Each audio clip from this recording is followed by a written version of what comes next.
పోలీసుల అదుపులో ప్రసాదం తిన్న గోరంట్ల మాధవ్ అంటూ ఒక వార్త ఇప్పుడు సోషల్ మీడియాని షేక్ చేస్తున్న నేపథ్యంలో అసలు ఈ వార్త ఏంటనేది మనం పూర్తి స్థాయిలో విశ్లేషణ చేసుకుందాం. ప్రస్తుతం మనతో పాటున్నారు ప్రముఖ రాజకీయ విశ్లేషకులు జగదేవ్ గారు. వారితో మాట్లాడదాం. జగదేవ్ గారు నమస్తే అండి. నమస్తే అండి. పోలీసుల అదుపులో ప్రసాదం తిన్న గోరంట్ల మాధవ్ అంటూ ఒక వార్త ఇప్పుడు సోషల్ మీడియాని షేక్ చేస్తూ ఉంది. ఏంటి ఈ వార్త అసలు? యాక్చువల్గా కిరణ్ చేబ్రోలు గారికి సంబంధించి ఆయన అనుచిత వ్యాఖ్యలు చేశాడు వైఎస్ భారతి గారి గురించి. మనం ఆ వీడియో అంతా చూసాం. యాక్చువల్గా ఈవెన్ యూట్యూబ్ వాళ్ళు కూడా కొన్ని డైరెక్ట్గా వేసేస్తున్నారు. దీని మీద కూడా ప్రభుత్వం ఆ పరంగా కూడా కొన్ని చర్యలు తీసుకునే విధంగా అడుగులు వేస్తుంది. చూడాలి ఇంకా. అంటే ఇంతకుముందు షర్మిలా గారు కూడా ప్రెస్ మీట్లో అదే చెప్పారు. ఏదైతే అనుచిత వ్యాఖ్యలు చేస్తున్నారో దానికి కొన్ని యూట్యూబ్ ఛానల్స్ కూడా యాజ్ ఇట్ ఈస్గా అలా వేసి 10 సార్లు దాని వ్యూస్ కోసం ఏదో చూస్తున్నాయి. వాటి మీద కూడా కొన్ని చర్యలు తీసుకోవాలి కూటమి ప్రభుత్వం అన్నట్టుగా ఒకవైపు వాళ్ళ అన్నకి చురకలు అంటిస్తూనే ఈ విధంగా ప్రభుత్వానికి సజెషన్ కూడా ఇచ్చారు. సో నిన్న భారతి గారి మీద ఏదైతే కిరణ్ చాలా దారుణంగా మాట్లాడారో అందరూ చాలా ప్రభుత్వంతో సహా ప్రతి ఒక్కరు కూడా విమర్శించారు. ఖండించిన తర్వాత ఆయనకి వెంటనే సస్పెండ్ అరెస్ట్ అయినప్పుడు గోరంట్ల మాధవ్ గారు వెళ్ళి అక్కడ నానా హంగామా వెళ్తే అరెస్ట్ చేసి తీసుకెళ్తారు జీపును అంటే ఆయన చంపేస్తా నరికేస్తా కొట్టేస్తా అనుకోని అంటుంటే కార్యకర్తలు దాడి చేయడానికి ప్రయత్నం చేశారు. అక్కడ ఉన్నటువంటి పోలీసులు నిర్వహించారు.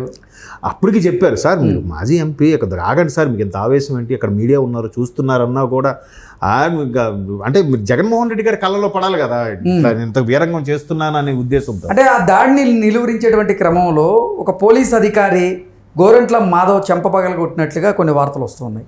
అంటే ఇప్పుడు మనకి చాలా వరకు విషయం ఏంటంటే ఇప్పుడు ఖాకీ యూనిఫామ్ మీద ఉన్న వాళ్ళ మీద మనం చేసుకోవడం గట్రా చేయకూడదు, రూల్స్ ఉన్నాయంట. ఈవెన్ తెలంగాణలో కూడా కొన్ని రూల్స్ ఏంటి పెట్టారంటే ఆర్టీసీ వాళ్ళకి డ్రైవర్ ఎవరైనా మిస్టేక్ చేసినా ఆ ట్రాఫిక్లో ఒకటి యాక్సిడెంట్ల పరంగా సీట్లో ఉన్నంతసేపు వాళ్ళు మీద చేయడానికి ఎవరికి రైట్స్ లేవు. అలాంటి కొన్ని రక్షణలను అయితే కల్పించింది. మరి ఆంధ్రప్రదేశ్ ప్రభుత్వంలో అటువంటి ఉన్నాయని నాకు తెలియదు కానీ బట్ ఖాకీ యూనిఫామ్కి ఎక్కడ కూడా ఆ విధమైన అధికారాలు కొన్ని పవర్స్ ఉన్నాయి. సో వాళ్ళు యూనిఫామ్ మీద ఉన్న మీద ఎవరు చేసుకోవడం కానీ తొయ్యడం కానీ చేయకూడదు. మన సినిమాలో క్లియర్గా చూపించేస్తుంటారు. కాకి వాడిని కూడా కాలర్ పట్టుకొని ఎవరైనా అడిగేస్తే పోలీసు వాడు సార్ ఎందుకు వెళ్ళిపోవడం అట్లా ఏమి ఉండదు. డిపార్ట్మెంట్లో ఉన్న గొప్ప విషయం ఏంటంటే అంటే మా కజిన్లో కొంతమంది ఉన్నారు, వాళ్ళు చెప్పేది ఏంటంటే ఒకవేళ డిపార్ట్మెంట్కి కష్టం వచ్చినా డిపార్ట్మెంట్లో వ్యక్తికి ఏవైనా అవమానకరంగా జరిగినా డిపార్ట్మెంట్ మొత్తం ఒకటి అయిపోతుందంట. అక్కడ పార్టీలతోనో లేదంటే ఒక వ్యక్తికో కొమ్ము కాసే వ్యక్తుల్లా ఉండరంట. డిపార్ట్మెంట్ మొత్తం ఒకటి అయిపోతుంది. అది బయటికి తెలియదు ఎవరికి, బట్ అంత ఇదిగా ఉంటారు వాళ్ళు. ఉండాలి కూడా చట్టాన్ని వాళ్ళు ఎంతవరకు ఇప్పుడు అందరూ ఫ్రీగా ప్రశాంతంగా ఉండగలుగుతున్నాం అంటే బికాజ్ ఆఫ్ డిపార్ట్మెంట్ వాళ్ళు లేకపోతే మనం ఇలా ఉండలేం.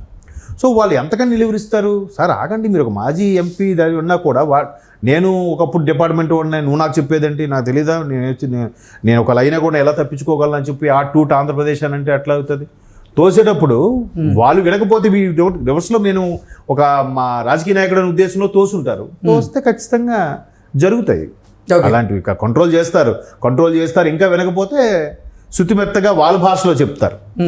చెప్పే ఉండొచ్చు. ఎందుకంటే ఇప్పుడు గతంలో ఈయన గురించి కూడా చాలా వీడియోలు వచ్చాయి. నువ్వు ఇలాంటి వాడు దుర్మార్గుడు అని చెప్పి ఈయనకి ఎవరైనా కొట్టడానికి వచ్చాడు అనుకోండి, పోలీసులు నన్ను ఆపుతారా? కొట్టడానికి వచ్చిన ముందు కొట్టరా?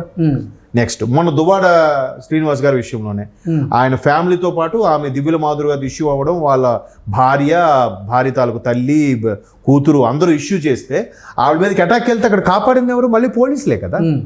ఆ పోలీసులే లేకపోతే దువ్వాడ శ్రీనివాస్ పరిస్థితి ఏంటి ఈరోజు? ఎమ్మెల్సీ దువ్వాడ శ్రీనివాస్ గారిది. సో అట్లాగా వాళ్ళ డ్యూటీ వాళ్ళు చేయనివ్వాలి.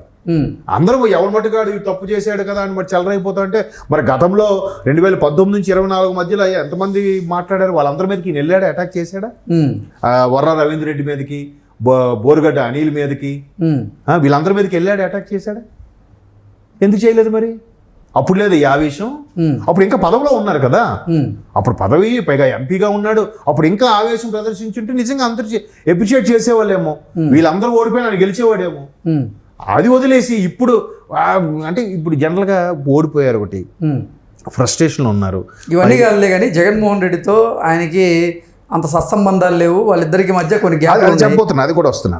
ఇప్పుడు మొన్న రీసెంట్గా రాప్తాడేళ్ళప్పుడు జరిగిన విషయం, అది ఐడియా ఉంది.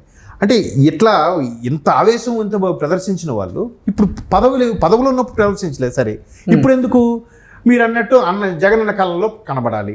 నెక్స్ట్ మొన్న లింగమయ్య చనిపోయినప్పుడు పరామర్శకి వెళ్ళినప్పుడు ఈయన అక్కడ ఉన్నాడు. వెళ్తే ఈయన కనీసం పలకరించినా కూడా అన్నగారు ఎందుకు ఈయన కొంచెం దూరం పెట్టారు. అంటే జగన్మోహన్ రెడ్డి అందరికీ కరచాలనం చేసి గోరెంట్ల మాధవన్ మాత్రం అసలు పట్టించుకోలేదు అనేటువంటి వార్తలు మనం చూసాం చాలా. అంటే జగన్మోహన్ రెడ్డి దృష్టిలో పడేందుకే గోరెంట్ల మాధవ్ ఇప్పుడు చేబ్రోలు కిరణ్ మీద దాడి చేసేందుకు ప్రయత్నం చేశాడా అంటే ఏం చెప్తారు? ఖచ్చితంగా దానికోసమేనండి. ఎందుకంటే ఆయన చేసే యాక్టివిటీస్ పదవిలో ఉన్నప్పుడు ఆయన మీద రిలీజ్ అయిన కొన్ని వీడియోలు చూసాముగా, చిన్న చిన్న షార్ట్ క్లిప్పింగ్స్. మరి అవి చూసినప్పుడు ఆయన ఎంత బదనామయ్యాడో అందరికీ తెలుసు. అలాగని ఇప్పుడు ఓడిపోయాడు, వేరే పార్టీలోకి వెళ్ళాడు, నోటుకు వచ్చినట్టు మాట్లాడారు కాబట్టి టీడీపీలోకి వెళ్ళాడు, జనసేనలోకి వెళ్ళాడు, బీజేపీలోకి అంతకన్నా వెళ్ళాడు ఆయన. మరి ఇంకెట్లా పార్టీ మనుగడలో ఇందులోనే కొనసాగాలి. ఎందుకంటే వేరే ఆ ఉన్న ఉద్యోగానికి రాజీనామా చేసి ఇందులోకి వచ్చారు కాబట్టి ఇప్పుడు మాజీ ఎంపీ. సో ఏదో ఒకటి వార్తలో నిలబడాలి. అండ్ మోర్ ఓవర్ మీరు అన్నట్టు మొన్న రాప్తాడులో ఆయన కనీసం పట్టించుకోలేదు కాబట్టి మరలా జగనన్న కళ్ళలో కనబడటం కోసం, అన్న నీ కోసం ప్రాణాలని ఇస్తానన్నను ప్రూవ్ చేసుకోవాలి కాబట్టి ఈ మాత్రం హంగామా చేశాడు. హంగామా చేసినప్పుడు తప్పదు, మరి డక్కా ముక్కలు తినాలి.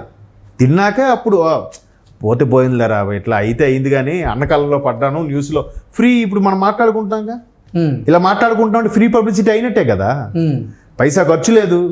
గోరంట్ల మాధవ్ ఏంటి ఇష్యూ అంటే ఏంటంటే ఏమైంది, అరెస్ట్ చేశారంట, పోలీసులు ఏదో స్వీట్లు ఇచ్చారట ఆయనకి. ఇంతకీ పోలీసుల అదుపులో ప్రసాదం తిన్న గోరంట్ల మాధవ్ అని వస్తుంది. ఏంటి అసలు ఏం జరిగింది? అయినా ఇప్పుడు వాళ్ళు ఎంతవరకు చూస్తారో అంతవరకు కంట్రోల్ చేస్తారండి. ఇంకా ఎక్కువ చేయలేకపోతే ఏమవుద్ది? ఇప్పుడు రఘురామకృష్ణరాజు గారిని కూడా అట్లాగే ట్రీట్ చేశారు కదా.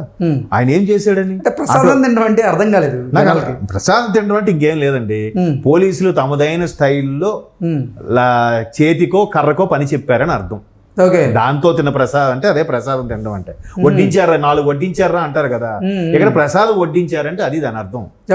సో అందుకు ఇప్పుడు మేబీ పదవిలో ఉన్న రఘురామకృష్ణరాజు గారికే వీళ్ళు మేము అధికారంలో ఉన్నాం అని చెప్పి నానా హంగామా చేసినప్పుడు ఇప్పుడు మాజీ అంటే కొంతమంది పోలీసులు బోరుగడ్డ అనిల్కి స్పెషల్ ట్రీట్మెంట్ ఇచ్చారు కదా, అలా ఇంటిదేమన్నా ట్రీట్మెంట్ ఉందేమో అనే ఉద్దేశంతో అడుగుతున్నాను. మరీ అంత ఫుల్ మీల్స్ అయితే పెట్టరండి, జస్ట్ హంగామా చేశారు కాబట్టి.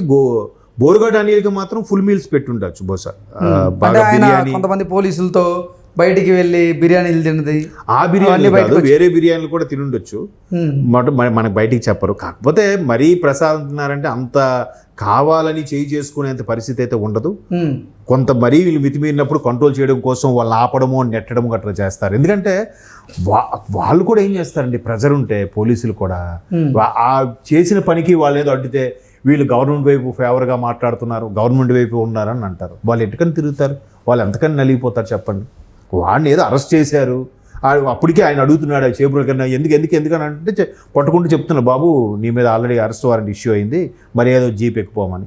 ఆయన ఎక్కాడు, ముందు ఆర్గ్యూ చేశాడు, నేనేం చేయలేదండి అయిపోయింది. తర్వాత ఇంకోటి కిరణ్ అనేవాడు సారీ కూడా చెప్పాడు కదండి కదా. మరి వీళ్ళ ప్రభుత్వంలో మాట్లాడినప్పుడు ఒక్కడ కనీసం సారీ కాదు కదా, అయ్యో తప్పు మాట్లాడని గిల్టీ ఫీలింగ్ అని ఎవరి ముఖంలో ఉందా? గత 5 ఏళ్ళలో జరిగింది. అవేమి లేనప్పుడు ఈయన ఆవేశపడిపోయి వెళ్ళి ఏదో జగనాన్ని నేను పట్టించుకోవట్లేదు కదా అని వెళ్ళి ఆయన కొట్టేస్తా నరికేస్తా అంటే కాసేపు వదిలేయాల్సిందా కిరణ్ని? ఏం చేసేవాడు ఆయన? ఏం చేసేవాడు? మరి చదువుకున్నాడు, ఈయన ఒక ఉన్నత పదవిలో ఉన్నవాడు, రాజీనామా చేసి రాజకీయాల్లోకి వచ్చాడు కదా, వదిలితే ఏం చేసేవాడు ఆయన? వదలరు. వీళ్ళు కూడా పెర్ఫార్మెన్స్ అది అంతే, మార్కుల కోసం. మరి ఆ జగనన్న 10 మార్కులు బోర్డు లిఫ్ట్ చేశాడు, 9 మార్కులు బోర్డు లిఫ్ట్ చేశాడు ఈ జబర్దస్త్ టైప్లో. తెలియదు కానీ బయటకు వచ్చాక మళ్ళీ తెలుస్తుంది, ఇప్పుడు పోలీసులు అదుపులో ఉన్నారు కాబట్టి. సో ఇవన్నీ ఏంటంటే హైప్ కోసం, ఫ్రీ పబ్లిసిటీ కోసం, జగనన్న దృష్టిలో పడడం కోసం చేసే పెర్ఫార్మెన్స్లు తప్ప ఒరిజినల్గా అయితే ఇదేం ఉండదు అందులో. ఓకే అండి, thank you so much. Thank you.